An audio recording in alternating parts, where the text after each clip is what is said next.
একদিন একটা ছোট্ট বাচ্চা নিষ্পাপ মনে একটা টাকা নিয়ে প্রত্যেকটা দোকানে ঘুরে ঘুরে বেড়াচ্ছিল আর প্রত্যেককে জিজ্ঞেস করছিল, আপনাদের এখানে কি ঈশ্বর পাওয়া যাবে? তো সব দোকানদাররা সেই বাচ্চাটিকে বকে তাড়িয়ে দিচ্ছিল। সেইভাবে ঘুরতে ঘুরতে হঠাৎ করে একজন বুড়ো দোকানদারের কাছে গিয়ে পৌঁছালো, আর সেই দোকানদার তাকে ডেকে জিজ্ঞাসা করলো যে তুমি ঈশ্বরকে খুঁজছো, ঈশ্বরকে তোমার কি দরকার?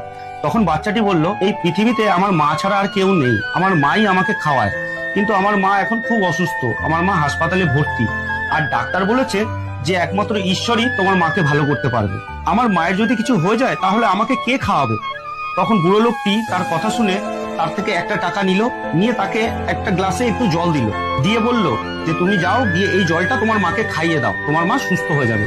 সেই কথা অনুযায়ী বাচ্চাটি গিয়ে জলটা তার মাকে খাইয়ে দিল, আর তারপরের দিন ডাক্তারবাবু মায়ের অপারেশন করলো আর মা সুস্থ হয়ে গেল। কিন্তু হাসপাতাল থেকে ডিসচার্জ হওয়ার সময় বড় সড়ো একটা বিল দেখে তার মা ঘাবড়ে গেল।